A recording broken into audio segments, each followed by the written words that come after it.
Hoy día vamos a tratar dos temas relacionados con, primero, la parte teórica, conceptual del proceso inflamatorio.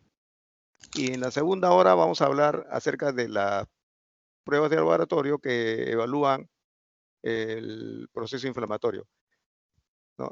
Aquí básicamente vamos a referirnos a la electroforesis de proteínas, ¿no? Y la velocidad de sedimentación globular. Bien. Eh, Empecemos con el proceso inflamatorio agudo. Se observa, ¿no? Se observa en la pantalla, ¿no? Sí, doctor. Sí, doctor.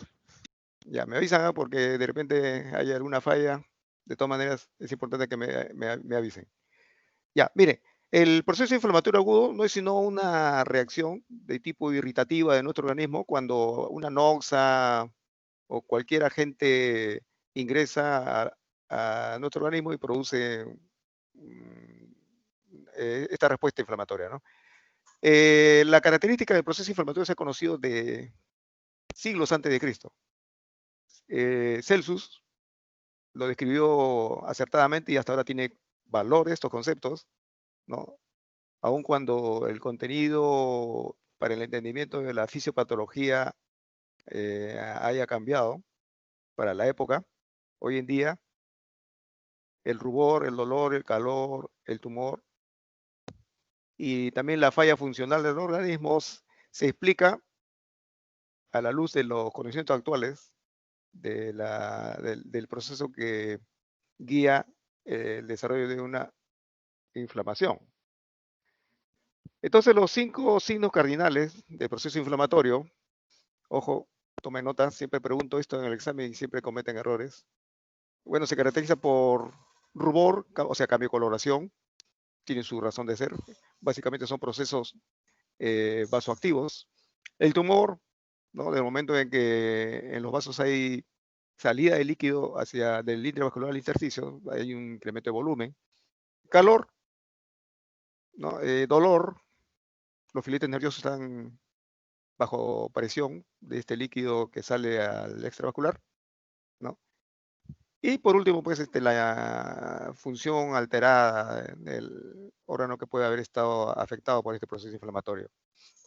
Entonces, la definición de un proceso inflamatorio no es sino una respuesta fisiológica, localizada, protectora, destinada a eliminar agentes causantes de lesión celular, como son microbios o toxinas, ¿no?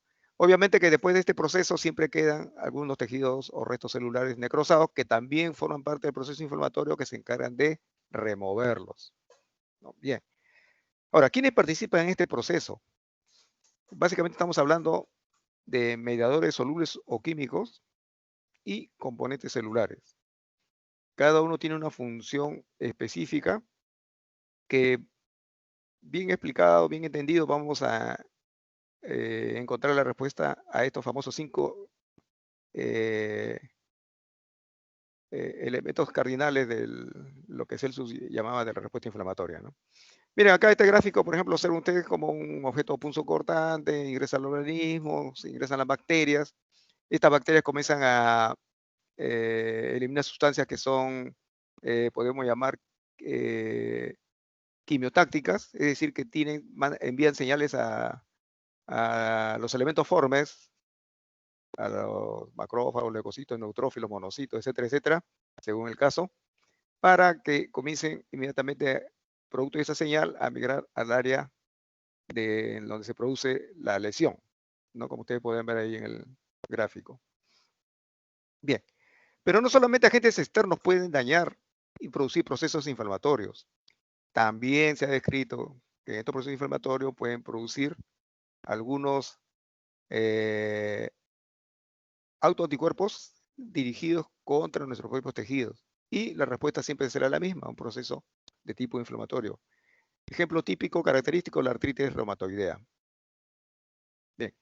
Bueno, acá solamente para que observen como una membrana sinovial normal, ¿no? Con su celularidad, observen, ¿no? Comparado con una sinovitis de tipo reumatoidea, mire el incremento de células, ¿no? En donde se describe la participación de monocitos, linfocitos también, ¿no? Según la fase de evolución del proceso. Bien, entonces, ¿cuál es el mecanismo general de este proceso inflamatorio? ¿Quién lo inicia? Cualquier agente biológico. Virus, bacterias, hongos, parásitos, elementos físicos o químicos, ¿no?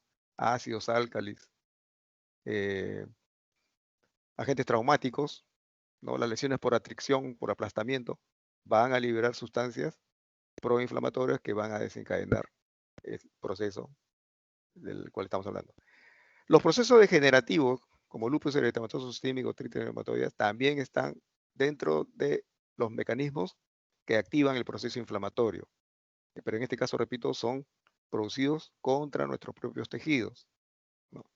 Complejos inmunes circulantes, que por algún motivo no han podido ser eliminados, ¿no? Los complejos inmunes circulantes, por ejemplo, se eliminan por dos vías fundamentalmente. Los macrófagos, que lo encuentran en el vaso, a los glóbulos rojos que acarrean estos complejos inmunes, ¿no? Y lo degradan.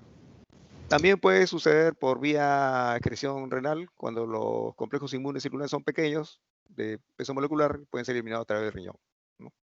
Pero ¿qué sucede cuando no son identificados? Pues son tamaño mediano, digamos, ¿no? No pueden ser ni identificados por los macrófagos, pero tampoco pueden ser eliminados por riñón.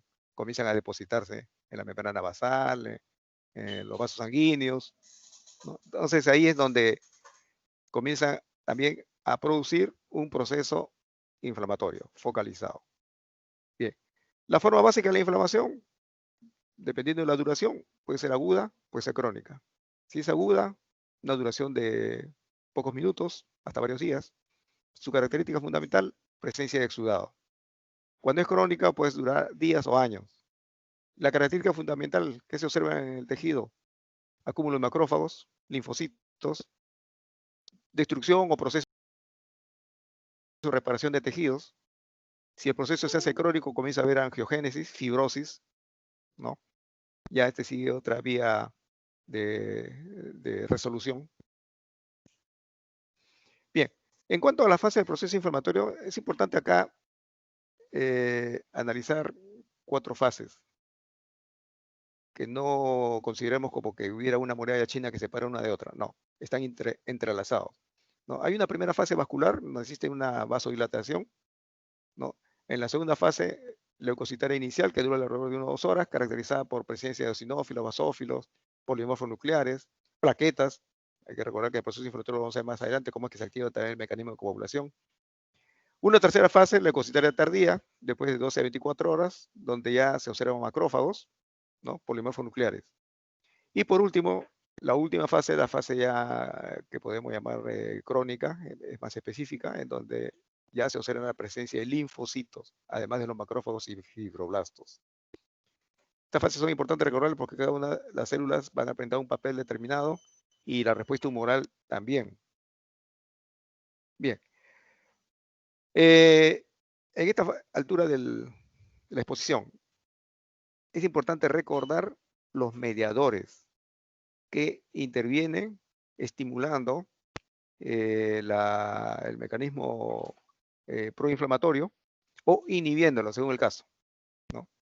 Entonces es importante acá recordar que los mediadores más importantes que siempre los vamos a encontrar presentes son los siguientes: interleuquina 1, interleuquina 6, eicosanoides, que es un derivado de la activación de los mediadores lipoideos, ¿no? A partir del ácido araquidónico que se encuentra siempre en células, tanto en plaquetas como en el endotelio, y sigue un proceso de activación, se desprenden de la membrana celular, ¿no? Siguen la vía de la ciclooxigenasa o de la lipooxigenasa y comienzan a dar estos productos que tienen actividad proinflamatoria.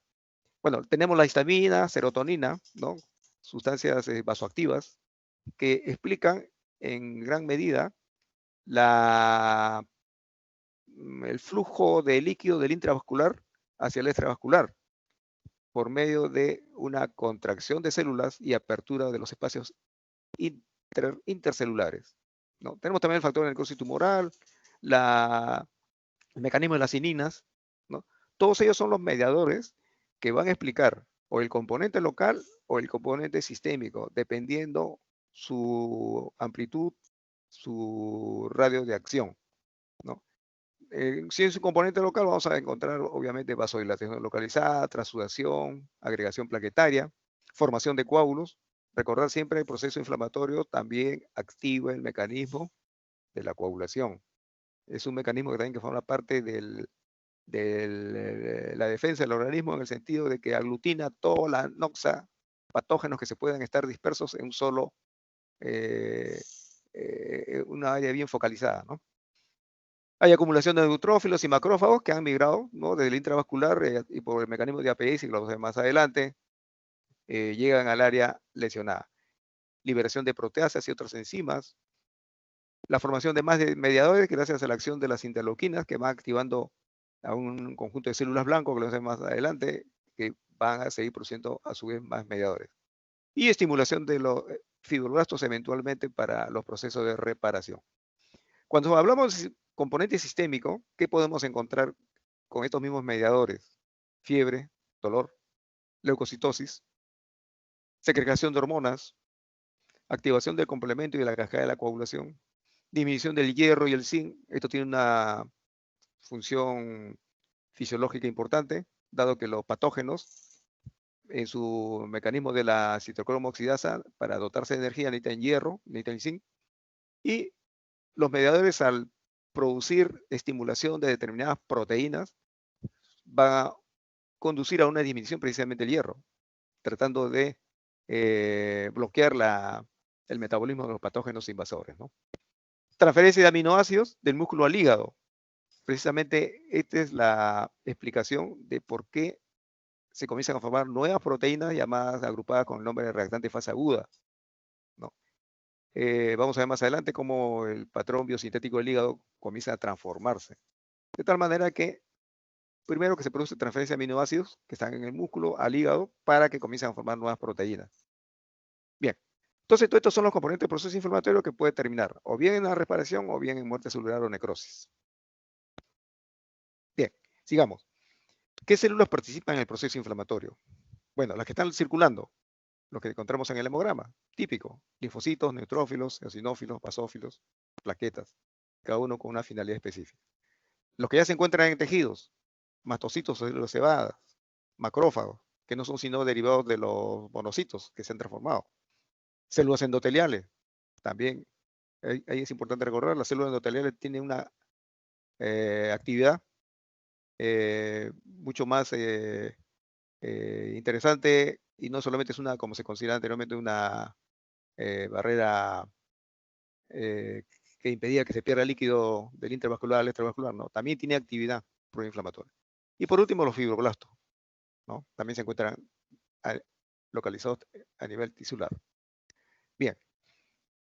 En el proceso agudo, ¿cuáles son los componentes más importantes que hay que considerar? Lo primero que hay que considerar es la vasodilatación.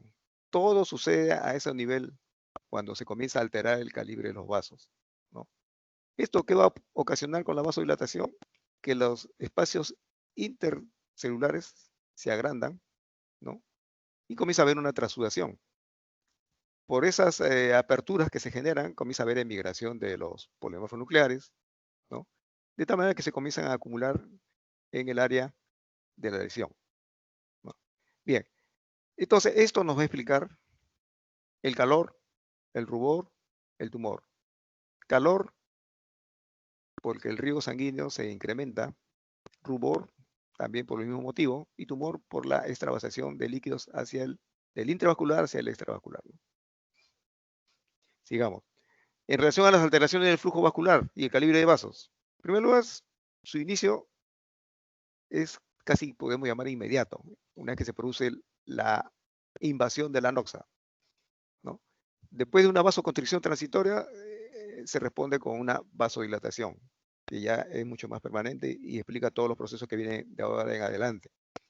Entonces la microvasculatura se vuelve más permeable, va a haber exudación, ¿no? Hay una éstasis circulatoria, hay un proceso de marginación, es decir, lo que sucede es lo siguiente: si ustedes analizan y recuerdan un poco la fisiología de los elementos forma en sangre, el 50% de los elementos forma en sangre están adheridos a los vasos de menor calibre. Lo que se encuentra circulando en sangre son leucocitos que están listos para actuar como reacción inmediata a un proceso de respuesta inflamatoria. Bien, pero para que se produzca este proceso, los leucocitos que están libres tienen que acercarse a los vasos de pequeño calibre, a los capilares, para iniciar el proceso de apedesis. ¿Comprende? Entonces, recordar este mecanismo, normalmente los vasos de mediano calibre tienen los leucocitos adheridos, ¿no? Mientras que el otro 50% se encuentra circulando en sangre. Estos leucocitos que circulan en sangre, cuando se produce una agresión de cualquier noxa, inmediatamente entran y se adhieren a los vasos de pequeño calibre. Eso se llama marginación, ¿no? Sigue un proceso de rodamiento, etcétera, etcétera, hasta llegar a una apertura intercelular, ¿no? Por el mecanismo de diapedesis e ingresan hacia el foco de lesión. Esto lo vamos a ver más adelante también. Bien, sigamos. Bueno, estos gráficos son para que observen cómo la microvasculatura normal, ¿no? Arriba, lo estoy señalando con el puntero, ¿no? La celularidad, observen, es escasa, pero cuando se produce el proceso inflamatorio, observen, ya hay vasodilatación, incremento de la celularidad, ¿no? Bien, prosigamos. En relación al incremento de la permeabilidad vascular. Ya, aquí estamos hablando ya de sustancias vasoactivas, histamina, bradicinina, leucotrienos. Habíamos dicho que hay mediadores lipoideos que a partir del ácido araquidónico como precursor comienzan a formar estas sustancias, ¿no? Que tienen acción proinflamatoria y entre ellas la contracción de células endoteliales, ¿no? Retracción de las uniones intercelulares gracias a la acción de algunas citoquinas como factor de necrosis tumoral, la interleuquina 1, ¿no? Lesión endotelial directa también influye en el incremento de la permeabilidad vascular, debido a que hay facelo de células endoteliales, se desprenden de la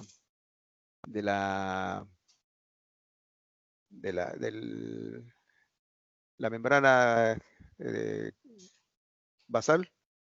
Hay necrosis también, ¿no? Hay lesión de estas células, ¿no? Entonces, hay un factor más de apertura que incrementa la permeabilidad vascular. Bien, los leucocitos también pueden producir daño endotelial, ¿no? Entonces, en este caso, es importante considerar que tanto vénulas como capilares pueden ser elementos expuestos a este tipo de lesión. Un intento de los leucocitos por eh, eh, capturar o identificar las nosas invasoras, se producen estas lesiones vasculares. Bien. Algunos otros fenómenos que es importante también considerar están relacionados con los cambios celulares en el proceso inflamatorio. Entonces, aquí, papel fundamental, papel de los neutrófilos en el proceso de marginación, rodamiento, adhesión, transmigración, quimiotaxis y activación, fagocitosis, degranulación y por último lesiones tisulares inducidos por los mismos problemas nucleares. Bien, este es precisamente el mecanismo que les digo. Este es un vaso, observen acá este vaso, ¿no? Está acá el neutrófilo en un proceso de rodamiento, para lo cual tiene algunos elementos de superficie celular que les permite enlazarse con estas proteínas, ¿no? Los neutrófilos tienen sus propias proteínas también que le permiten este enlace. O sea, se establece una relación entre una integrina y una selectina. La integrina que se encuentra en el neutrófilo, la selectina en el endotelio. Entonces permite este fenómeno, este proceso de rodamiento, ¿no? De adhesión hacia el endotelio. Y finalmente, cuando encuentra una apertura por diapédesis, comienza a migrar hacia el área lesionada, ¿no? Recordar que aquí también este mecanismo migratorio obedece a la estimulación de algunas sustancias llamadas quimiotácticas, ¿ya? Que puede ser fragmento del complemento C3A, C5A, ¿no? Recordar que cuando hay un proceso de agresión tisular, entra el cortisol a elevarse, se comienza a activar el complemento, ¿no? Sobre todo la actividad lítica del complemento, que realmente antes se consideraba que no se activaba si no es con un proceso inflamatorio, pero realmente la actividad lítica del complemento es un proceso permanente, fisiológico, podemos decir así. No es detectable todavía por laboratorio, pero cuando se inicia el proceso inflamatorio se incrementa esa actividad lítica que recién puede ser detectado ya por pruebas de laboratorio, ¿no? Y ahí están las famosas anafilotoxinas como el C3A, C5A. La interleuquina 8 es una quimiotaxina que también comienza a liberarse, ¿no? Y algunas otras sustancias como la prostaglandina, leucotrienos, derivados de la actividad de los mediadores lipoideos, ¿no? Y por último también sustancias secretadas por las mismas bacterias o los mismos agentes invasores. Todos ellos se convierten en sustancias que estimulan el mecanismo de migración de los neutrófilos del área del intravascular hacia el área lesionada, ¿no? Es como un mecanismo de atracción, bueno, que sigue las leyes de la física, ¿no? Mientras menos concentración hay de estas sustancias quimiotácticas, el neutrófilo avanza lentamente, pero sigue la dirección de mayor concentración. O sea, tan pronto comienza a incrementarse la concentración de estas sustancias quimiotácticas, comienza a acelerarse el mecanismo de migración. Bien, aquí está la descripción de la marginación y el rodamiento. La marginación de los polímeros nucleares en la periferia del vaso, ¿no? Rodamiento mediado por unión de moléculas de adhesión, selectinas, ¿no? Expresadas por el polímero nuclear, las células endoteliales, ¿no? Y selectinas que son expresadas también por las células endoteliales y plaquetas como la selectina P. Digamos, adhesión y transmiración.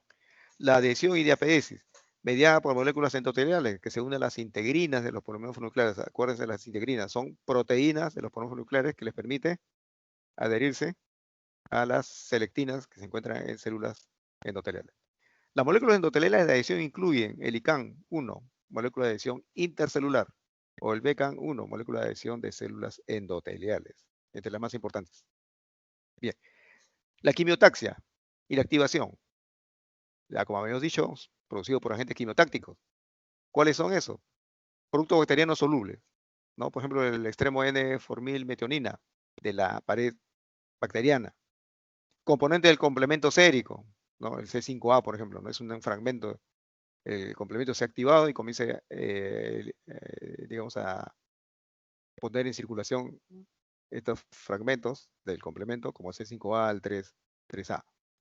Producto del metabolismo del ácido araquidónico. Nuevamente insisto, el ácido araquidónico viene a ser el precursor de una serie de intermediarios lipoideos, entre ellos el leucotrieno B4.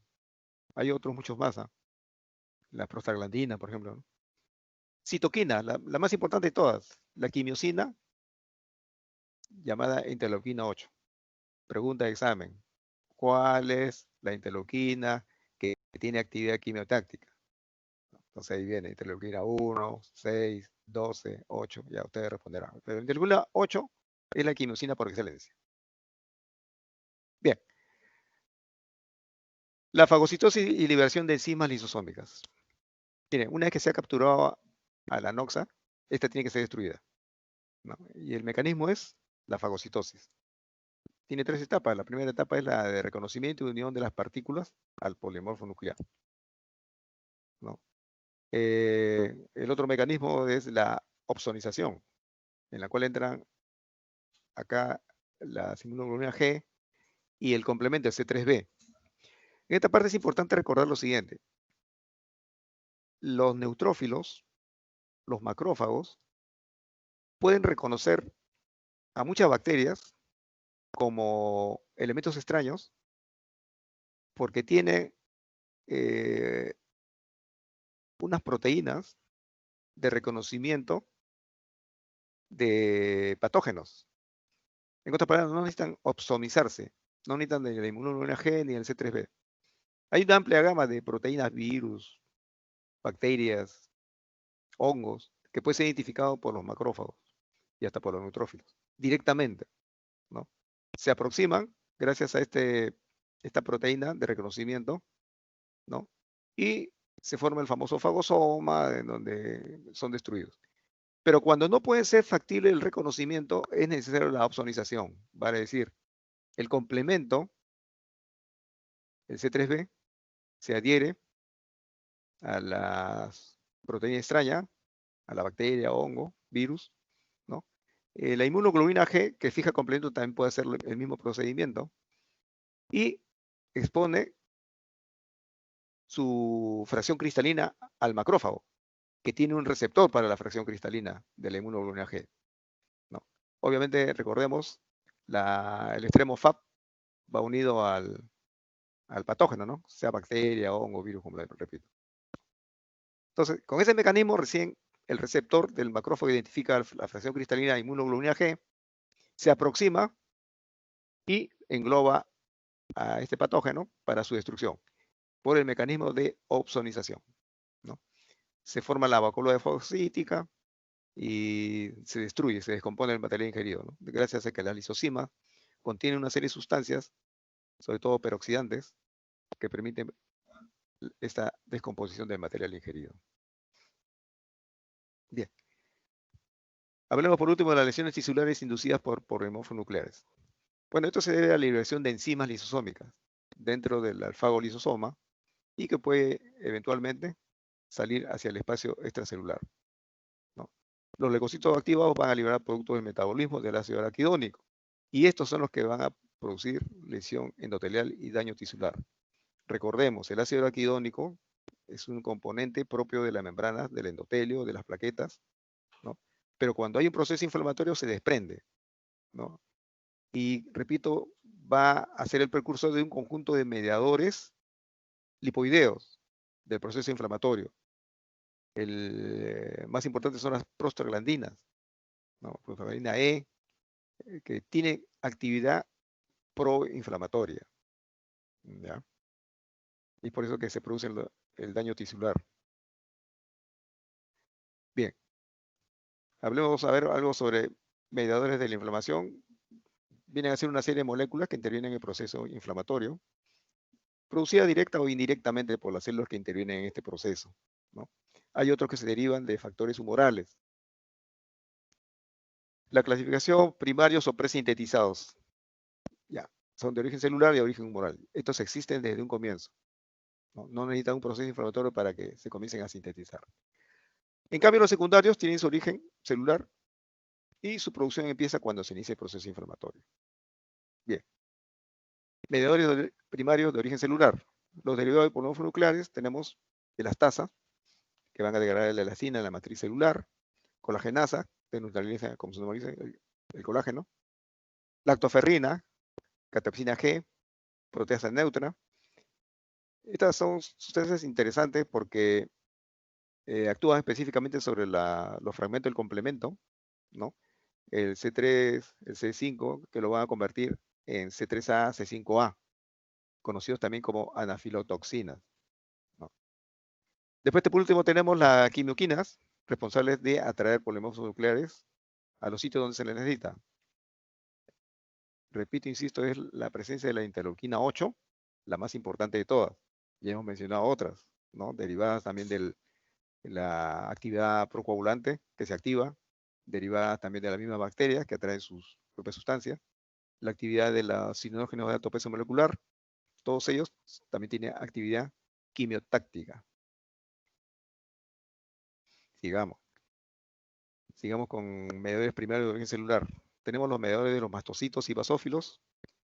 ¿Cuáles son ellos? Sustancias vasoactivas como la histamina, serotonina, proteoglicano como heparina, teotaxinas, y también observen nuevamente las quimioquinas tipo interleuquina 8. Mediadores secundarios, sigamos de origen celular todavía. Son mediadores producidos por macrófagos y linfocitos. Esto requiere actividad proinflamatoria. La más importante es factor necrosis tumoral, interleuquina 1, interleuquina 12, factor activador de plaquetas, eicosanoides, igual mediadores lipoideos, ¿no? Prostaglandinas, leucotrienos, entre los más importantes. Bien, la acción biológica del factor necrosis tumoral está en función a su concentración, ¿no?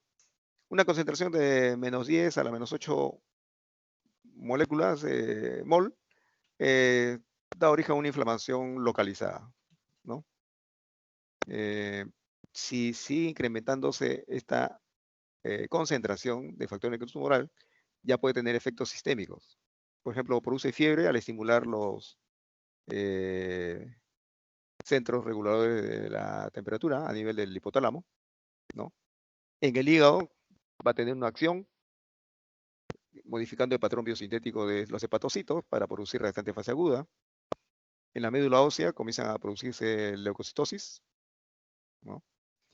Pero si sigue incrementándose esta cantidad de factor de necrosis tumoral, ¿no? Mayor a 10 a la menos 7 mol de concentración en el plasma, ya estamos hablando de una patología que puede conducir al shock séptico, ¿no?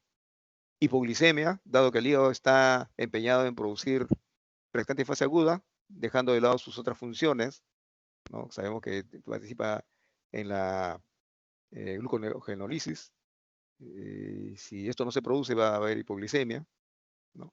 Activación del mecanismo de la coagulación, con formación de trombos diseminados en diferentes puntos del árbol vascular, ¿no? Que puede llevar a una coagulación intravascular diseminada.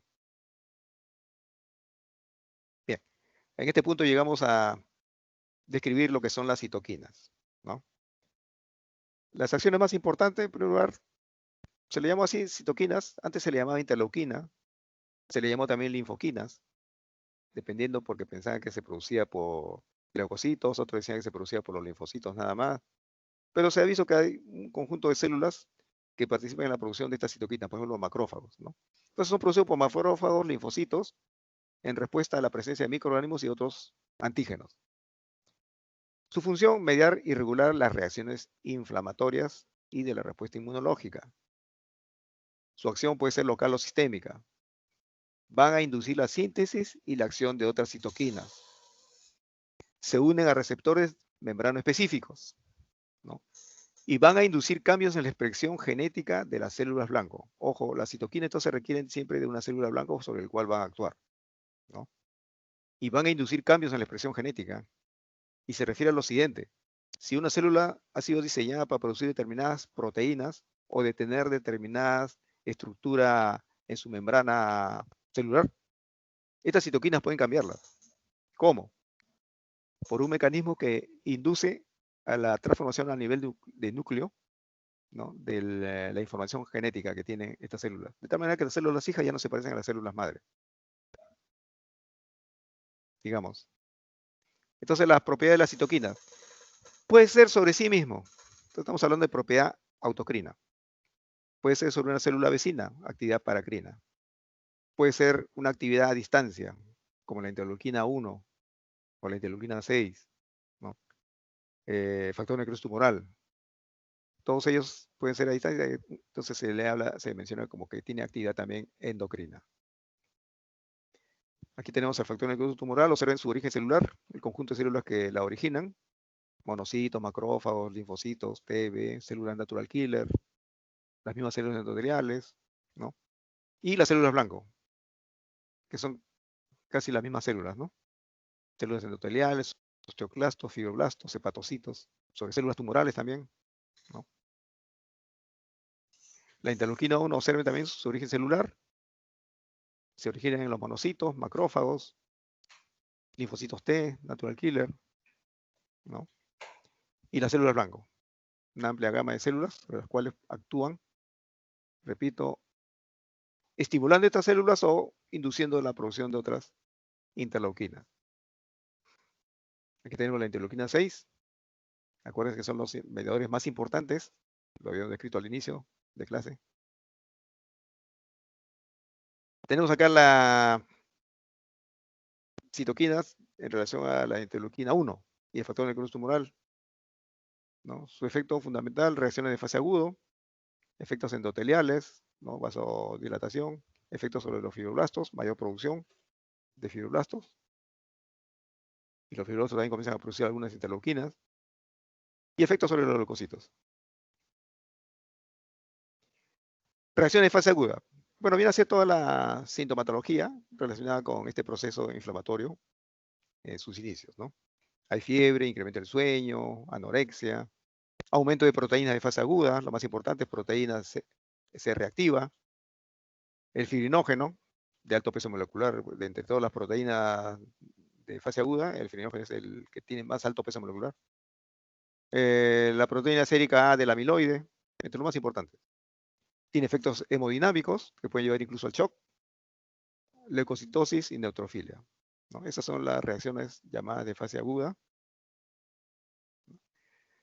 Sigamos con los mediadores secundarios ahora, de origen celular. Mediadores producidos por fibroblastos, producidos por endotelio vascular también, producidos por el hígado. Y aquí están descritos los más importantes nuevamente: proteína C reactiva, fibrinógeno, la proteína A sérica del amiloide. Otras proteínas también que forman parte de los restantes de fase agudo: factor C3 del complemento, celuloplasmina, optoglobina, antiproteasa alfa 1. Lo vamos a ver más adelante de describir su función de cada uno de ellos. La gran mayoría de estas reactantes de fase agudo, por si acaso, tienen una actividad moduladora de la respuesta inflamatoria. Mientras que los mediadores lipoideos, leucotrieno, factor de agregación plaquetaria, tienen actividad proinflamatoria intensa, los reactantes de fase agudo en su gran mayoría son de actividad moduladora del proceso inflamatorio. Digamos.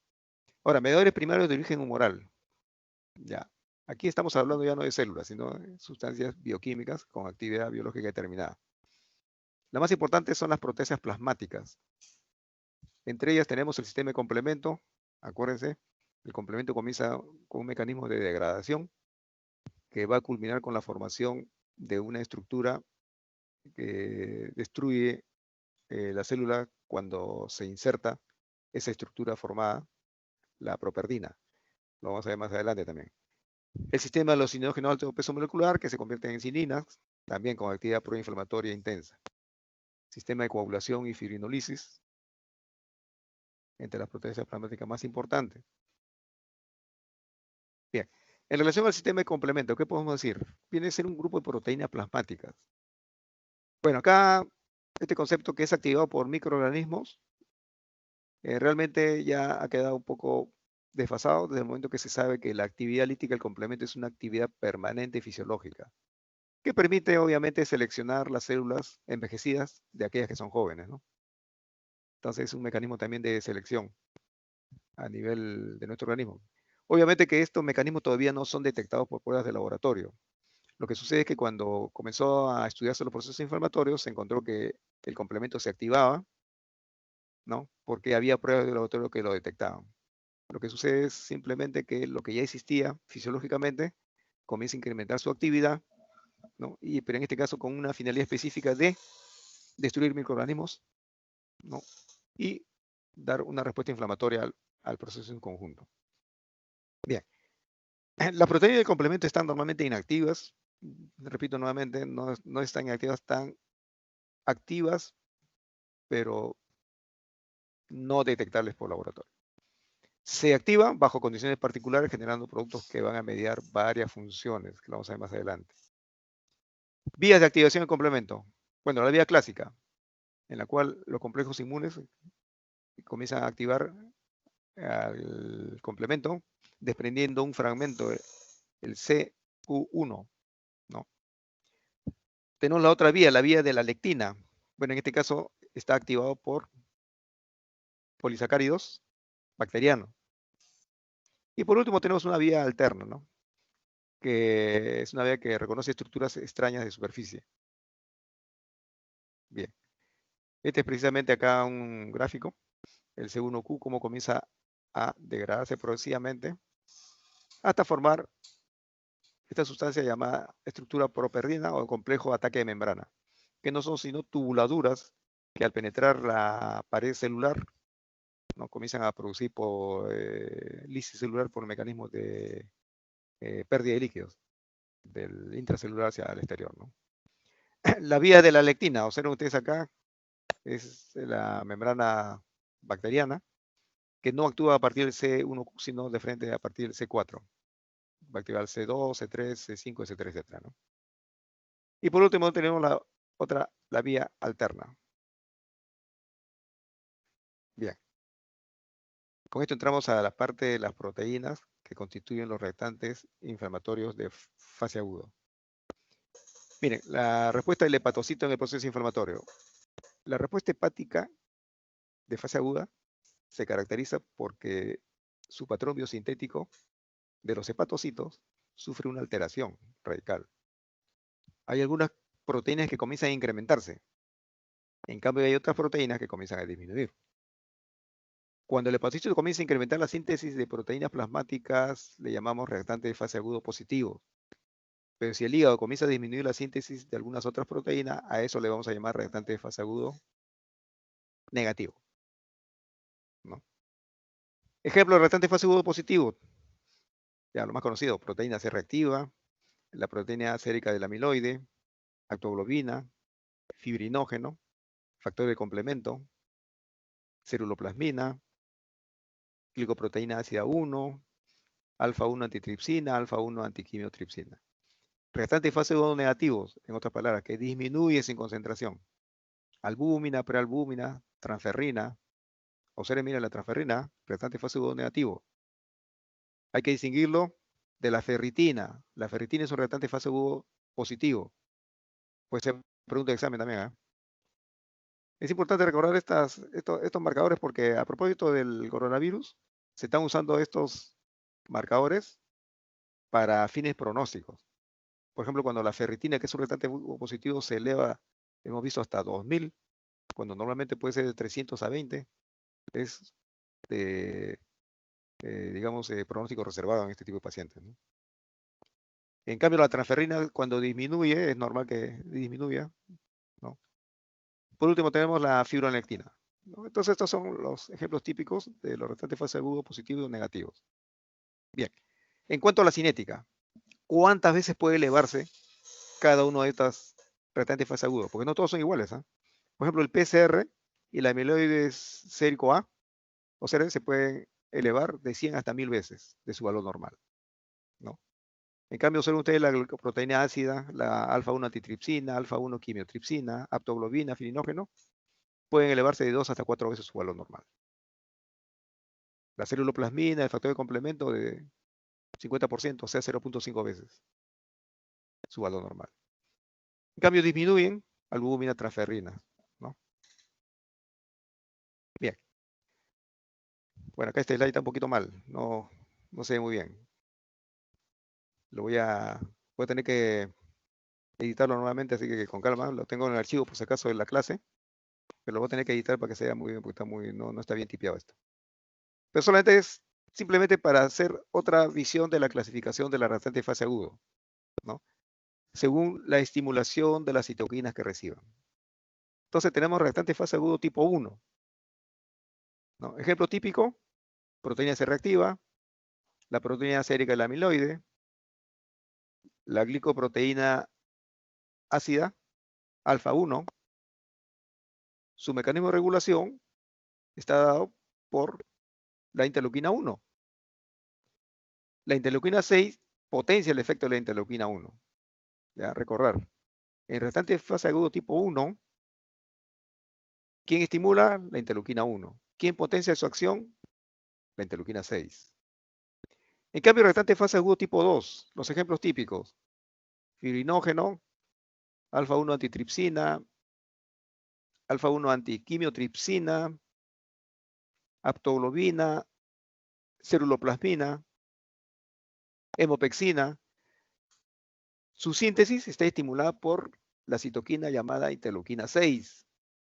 Sin embargo, acá hay una variación en cuanto a su relación con la interleuquina 1.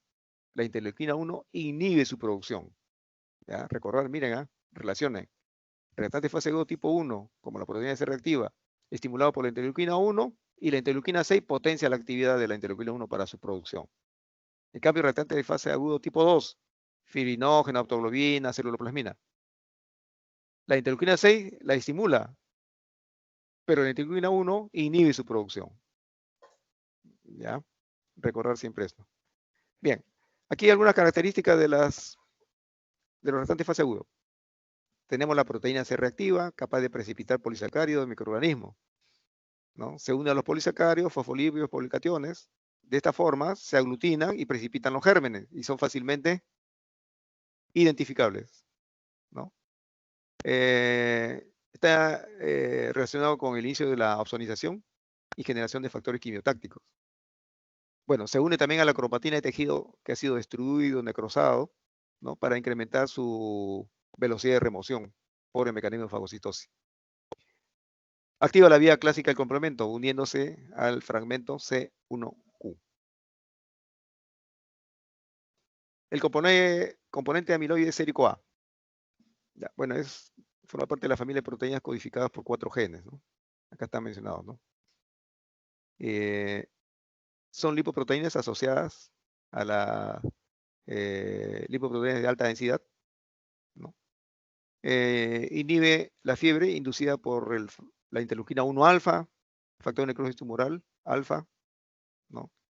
Inhibe la activación plaquetaria inducida por trombinas. Se dan cuenta cómo tiene actividad moduladora del proceso inflamatorio. No la estimula, sino que la modula. Favorece la captación de lipoproteínas de alta densidad por los macrófagos, pero inhibe la captación de esta misma lipoproteína por los hepatocitos. Glicoproteína ácida alfa constituye el 30% de las alfa-1 globinas. Ya esto vamos a ver cuando veamos la siguiente clase, dónde está ubicada esta glicoproteína ácida alfa-1. Y el 50% está glicosilada, ¿no? O sea, en otras palabras, no tiene actividad biológica todavía, ¿no? Tiene que pasar por un proceso de desglicosilación. Inhibe la interacción, miren, la interacción de plasmodio con la membrana del glóbulo rojo, ¿no? Inhibe la agregación plaquetaria, nuevamente. Si está inhibiendo la agregación plaquetaria es que tiene efecto modulador, ¿ya? Del proceso inflamatorio. Actúa como una antiproteasa, ¿no? O sea, cualquier cascada que se comienza a desencadenar, sea la del complemento, de la coagulación, la glicoproteína ácida alfa-1 la inhibe. Actúa como una antiproteasa. Favorece el crecimiento de fibroblastos para el proceso de reparación. La aptoglobina. La aptoglobina representa el 25% del total de las alfa-2 globinas. Acuérdense de la electroforesis en su curso de bioquímica, ¿no? Ahí hablamos qué lugar ocupan cada uno de las proteínas, la albúmina, alfa-1, alfa-2 globinas, beta-1, beta-2 y la gamma globulinas. Bien, la aptoglobina representa el 25% total de las alfa-2 globinas. Se combina con glóbulos rojos que están lisados en el foco inflamatorio, ¿ya? Para ser eliminados por el sistema mononuclear fagocítico. Pero se combina ¿para qué? Con la finalidad de capturar a la hemoglobina libre. ¿Ya? Si es un glóbulo rojo lisado, tiene expuesto hemoglobina libre, que tiene una actividad peroxidante que puede dañar a los tejidos adyacentes. La aptoglobina forma un complejo de tal manera que lo neutraliza a esta hemoglobina libre, ¿no? Bien, modifica la síntesis de prostaglandinas. Nuevamente, la prostaglandina, repito nuevamente, es el producto de la actividad de mediadores lipoideos con actividad proinflamatoria, pero en este caso la aptoglobina la modula, ¿ya? Tiene actividad antiproteasa, de igual manera. Observen cómo tiene actividad moduladora del proceso inflamatorio. No la estimula, la regula, ¿no? Puede suprimir la blastogénesis linfocitaria y la quimiotaxis de los monocitos. Ya, esta parte es importante. Cada vez que hay un proceso inflamatorio, una vez que se ha destruido el patógeno, la célula presentadora de antígeno se lo presenta a los linfocitos. ¿Para qué? Para que este comience a producir más interleuquinas, que a su vez va a estimular la formación de más sustancias proinflamatorias o anticuerpos, ya a cargo de los linfocitos B. Bien, esta aptoglobina suprime ese proceso llamado blastogénesis, un término muy antiguo, ya no es blastogénesis, es un proceso de modificación linfocítica, ¿no? Un proceso de proliferación clonal estimulado por epítopes presentados por las células llamadas presentadores de antígeno, macrófagos, monocitos, neutrófilos, ¿no? Se lo presentan al linfocito y este linfocito comienza a sufrir una serie de transformaciones en su núcleo. Se pensó inicialmente que era un proceso de blastogénesis, pero no es tal. Simplemente son transformaciones de la información genética a nivel cromosomal. Sigamos. En cuanto a fibrinógeno, esta es una beta globulina, ¿no? casi limita con la gamma globulinas, está en el límite. Actúa en la agregación de ciertos microorganismos y tiene propiedades opsonina. Bloquea la reactividad mitogénica de las células T. Ya, es lo que les mencionaba también. Cuando la célula presentadora de antígeno se une al linfocito T, o al inverso, el linfocito T no estimulado o inocente se une a la célula presentadora de antígeno, comienza igual nuevamente a producirse interleuquinas, pero el fibrinogen bloquea esa actividad, ¿no? También bloquea la actividad quimiotáctica de los macrófagos.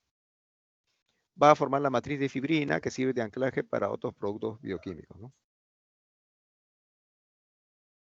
Bien. Tenemos después la ceruplasmina, es una alfa-2 globulina, liga a la mayoría de metales, entre ellos el cobre. Prácticamente el 75% del cobre es unido por la ceruloplasmina, ¿no? Por eso es importante en el transporte del cobre. Interviene en la eliminación de radicales libres de oxígeno, inactivación del anión peróxido, ¿no? El componente complemento, BSX4, capacidad para optimizar propiedades quimiotácticas, vasodilatadoras y citolíticas. Bien. Este cuadro también está un poquito borroso, pero tiene dos columnas. Está relacionada con los niveles de PCR en algunos procesos inflamatorios, ¿no? En la columna de la izquierda ustedes pueden ver un conjunto de entidades clínicas en las cuales va a existir una elevación importante del PCR. En la columna de la derecha es un conjunto también de entidades clínicas en las cuales la elevación es poco importante. En la elevación importante del PCR, entonces lo voy a tener que modificar, por si acaso no se preocupen, porque está en el archivo, pero no ha salido muy bien, voy a tener que editarlo nuevamente, ¿eh? Tenemos la vasculitis sistémica, artritis reumatoidea, artropatías de tipo psoriásica, síndrome de Reiter, enfermedad de Crohn, pancreatitis, apendicitis, obviamente, aquí está bien elevado el PCR, ¿no? Infecciones por bacterias piógenas, estafilococos, estreptococos, neumococos, gonococos, etcétera, etcétera, ¿no? Parasitarias, enfermedades parasitarias, neoplasias malignas tipo carcinomas, sarcomas, la necrosis sistémica, como es en el infarto agudo de miocardio, ¿no? Que tiene mal pronóstico cuando se persiste su elevación por 7, 10 días, ¿no? Y por último, traumatismo, ¿no? Cirugía, quemaduras, lesiones por aplastamiento. Aquí, en estas entidades clínicas, en esta entidad clínica, la elevación es importante. En cambio, no tiene mucha elevación enfermedades, por ejemplo, autosistémicas como lupus eritematoso sistémico, síndrome de Sjögren, dermatomiositis, esclerosis sistémica progresiva, colitis ulcerativa, cirrosis biliar primaria, leucemias, infecciones bacterianas localizadas, infecciones virales, tuberculosis. No tiene el PCR, mucha elevación en estos casos, ¿no? Considerar estas entidades clínicas al momento de evaluar entonces la importancia de indicar o no el reactante de fase agudo llamado proteína C reactiva. Bien, sigamos con el proceso inflamatorio. El proceso puede seguir evolucionando hacia la cicatrización, fibrosis, formación de nuevos tejidos, ¿no? Características de un proceso inflamatorio crónico. Aquí en este caso los macrófagos van a encargarse de la fagocitosis de restos celulares, sigue la producción de las citoquinas y otros mediadores, ¿no? Que va a controlar la función de los fibroblastos, ¿no? Puede eventualmente formarse un granuloma a partir de los macrófagos, ¿no? Y esto puede conducir a una fibrosis. El proceso puede seguir el camino de la resolución, ¿no? Pero si no fuera por esa vía y el proceso continúe, el granuloma ya sigue otra evolución, ¿no? En donde los macrófagos comienzan a aglutinarse, a asociarse, ¿no? Se van a transformar en células llamadas epitelioides, ya no se parecen a los macrófagos, y luego células gigantes multinucleadas, debido a la fusión de varias de estas células epitelioides, ¿no? Alrededor del núcleo del macrófago se va a producir una capa de linfocitos y fibroblastos, ¿no? Y eventualmente puede producirse necrosis, Entonces, resumiendo, acá tenemos que el granuloma inflamatorio comienza cuando los monocitos son atraídos por quimiotaxis al área de inflamación. Estas células se transforman en macrófagos inflamatorios, ¿no? Se van a formar agregados, ¿no? Que van a formar el granuloma inicial, ¿no? Si el agente desencadenante es una bacteria con lípidos estimuladores de activación de macrófago, se van a producir también citoquinas de acción local, ¿no? Comienza a aumentar el tamaño, se forma el granuloma de células epitelioides, ¿no? Para finalmente llegar a formarse una zona necrosada al centro del granuloma, ¿no? Posiblemente relacionada con sustancias nocivas, ¿no? Provenientes del mismo macrófago, como son los radicales del oxígeno o algunas proteasas. Bien. Entonces acá está el cuadro que describe lo que he mencionado anteriormente, ¿no? En el proceso inflamatorio crónico termina con la formación del granuloma. Bien, entonces acá hemos terminado la primera parte del tema que nos convocaba hoy día. ¿Podemos tener un break de 5 minutos o seguimos? Seguimos, doctor. Ya, correcto.